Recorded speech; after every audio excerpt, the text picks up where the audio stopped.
guys, it's Jackie and Martina. And this week on Mevio, we're interviewing Saves the Day. Woo. Look at these pretty boys. Underground,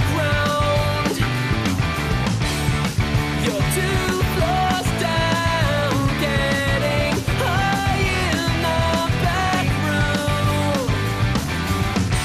If I flooded out your house, do you think you'd make it out? All right, we're here with Saves the Day. How you guys doing? We're doing great. How The about whole you? band. Yeah. This is Sup, so guys? rare. Fellers. What is your favorite Saves the Day album? And it can't be the newest one. My favorite Saves the Day album is In Reverie. Mine too. Yep. Can't be the newest one. No. Spencer's favorite But that's off. That's crossed off the list. See what you are. Nice. Yeah. Quintessential. I look in Reverie. Yeah. I like you. I like you all.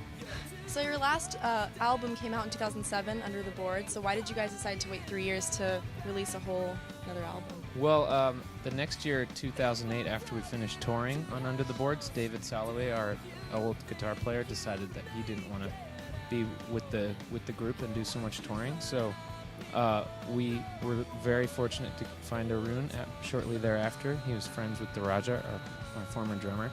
And then last year, after we did some overseas touring and a tour with the Alkaline Trio, Manny and Daraja, our former bass player and drummer, went back to Glassjaw, their original band, because Glassjaw's now touring the world and hopefully doing another album. So it was just sort of the circumstances shifting and evolving, and so it just it's been taking some time. But now we have finally the right group of fun friends to rock and jam and dream into the future together. Tell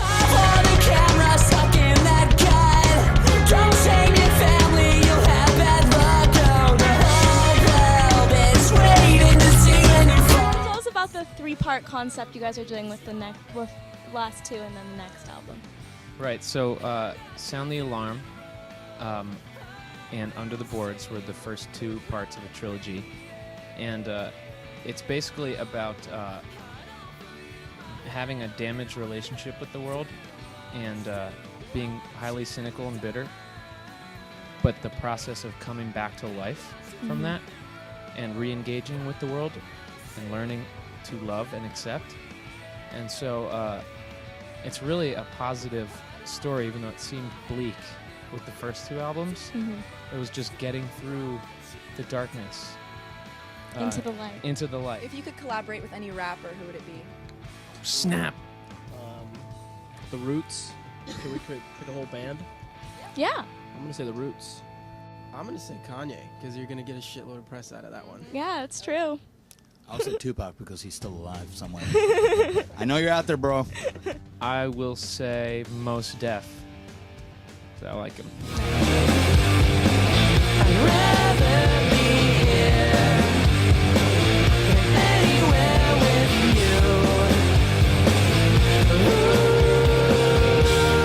Your lyrics back in Stay What You Are and Through Being Cool were pretty, gruesome. Tell us about the, major change in the lyrics, especially from, in Reverie and stuff.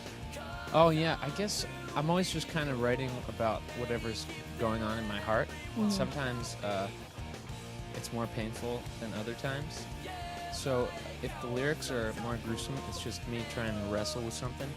Yeah. And rather than reacting externally and going and kicking a trash can, I'll just write something that is capable of venting this terrible feeling. Yeah. And it just gets it out of me, and it's just a nice, healthy way for me to deal, where I don't create any problems on the outside, unless people don't like the words. But it helps me, I can vent. DreamWorks signed you guys, and then they dropped you right when Reverie came out. That's right. Tell us about that.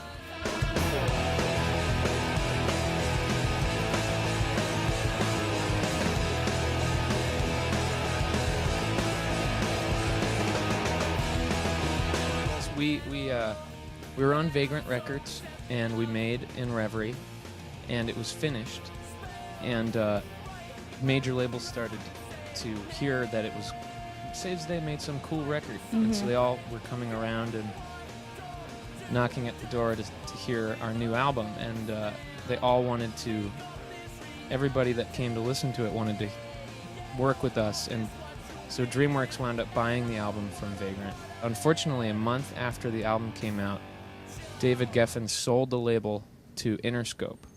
And so we just kind of wound up over at Interscope, and they already had 50 albums that they were working, Mariah Carey and the Bob Marley box set and who knows what else. 50 Cent coming down the pipeline. And it was just as if we hadn't put out an album. And then we decided we didn't want to be there. So thank goodness we had fantastic legal representation. Well, I have a fan question from Matthew. He wants to know what's your inspiration for the song Freakish? You know how sometimes you don't feel like people accept you for what you are, and it kind of hurts a little bit if you feel rejected? Mm-hmm. I guess growing up the way I did, I just wound up with this weird relationship with the world where I felt like I didn't belong.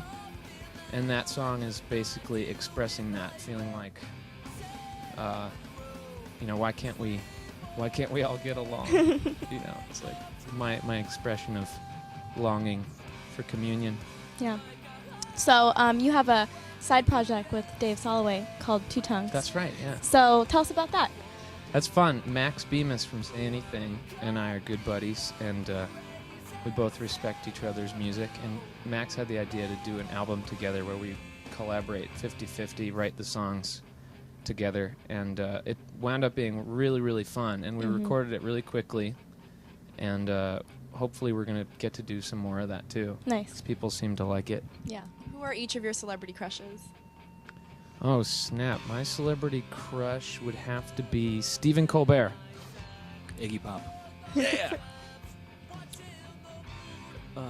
Man, this is tough. I gotta think about this. Go back to Spencer. Go back to the room.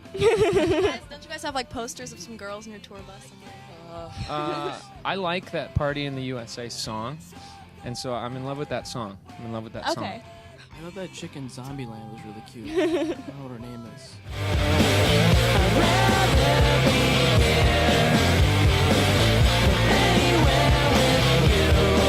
Tell us about, it could be all of you guys, but not just Chris, your most memorable tour experience.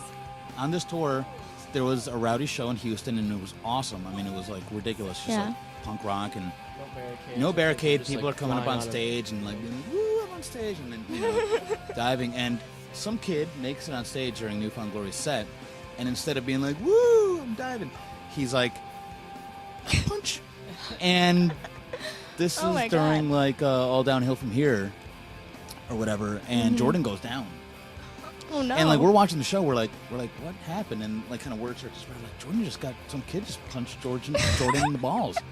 And then the next thing I hear, because I'm looking, I can't see Jordan over the crowd, and he's in the fetal position, on the ground.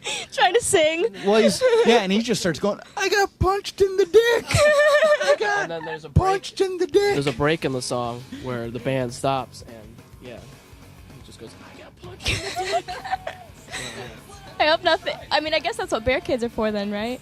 You'd hope, man. You'd hope. This kid is just smiling like, hey, I just did that. Like, no big deal. Oh my It God. wasn't like out of anger, like he wasn't angry. It was just like, I'm just gonna punch him in the dick, and that's what I'm going to do. Just because I can. Exactly, because I can. Probably the And weirdest then thing on this tour that's happened. Yeah, that was the most bizarre event on But we this tour. try, every night. Pretty much we party every night. Yeah. See, we have party lights in the bus. Yeah, we stage dive and crowd surf in here. In Yeah. here. In here. Yeah. Yeah.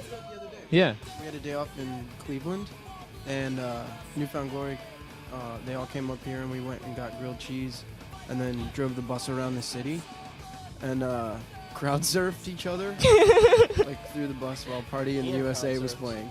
Yeah, Ian from NFG crowd surfed, and then Spencer got on his back, and they ran down the hallway of the bus, and Spencer cracked his noggin on the ceiling. Well, it sounds like you guys have a blast. Thank you so much. Have a good show. Thank you guys for wanting to chat. Hey guys, we're Saves the Day, and you're watching Mevio Music. And now